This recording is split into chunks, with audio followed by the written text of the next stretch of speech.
দেড় বছরের উদয়, এই বয়সেই বটবৃক্ষ হারা হলো শিশুটি। সোমবার ভোরে ফেনীর দাগনভূঞায় দুর্বৃত্তদের ছুরিকাঘাতে নিহত হন সমীর চন্দ্র দাস। পরে তার অটোরিকশা নিয়ে পালিয়ে যায় খুনিরা। ঘটনার পর থেকেই বাড়িতে শোকের মাতম। কারোর সাথে দুই কথা বলতো না, কোনো সময় কারোর সাথে কারো চোখের দিকে কথা বলতো না। খুব ভালো ছেলেটা। আমার ভাইকে পরিকল্পিতভাবে খুন করা হয়েছে। আমি এটা শাস্তি চাই, সর্বোচ্চ শাস্তি, ফাঁসি চাই। এই হত্যাকাণ্ড ঘিরে ছড়িয়েছে নানা অপপ্রচার।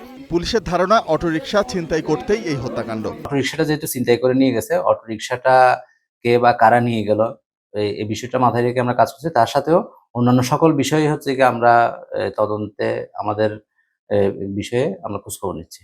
সকালে নিহতর বাড়িতে যান বিএনপির ভাইস চেয়ারম্যান আব্দুল আওয়াল মিন্টু। সমীরের পরিবারকে জানান সমবেদনা। দাগনভূঞাতে এরকম হত্যাকাণ্ড এই সর্বপ্রথম হয়েছে। আমরা সবাই আসলে এই পরিবারের প্রতি সমবেদনা জ্ঞাপন করছি, আমরা দুঃখ প্রকাশ করছি। এটা সুষ্ঠু তদন্তের মাধ্যমে সমীরের ফ্যামিলি বা আমরা সনাতন ধর্মাবলম্বীরা যেন সুন্দরভাবে বিচার পাই। যারা এই ঘটনা ঘটেছে, আমি ওনাদেরকে কথা দিচ্ছি, যাই হোক না হোক এই আসামিকে ধরা হবে এবং তার উপযুক্ত শাস্তি হবে।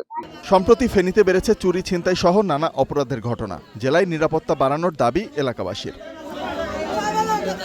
Desk report, star news.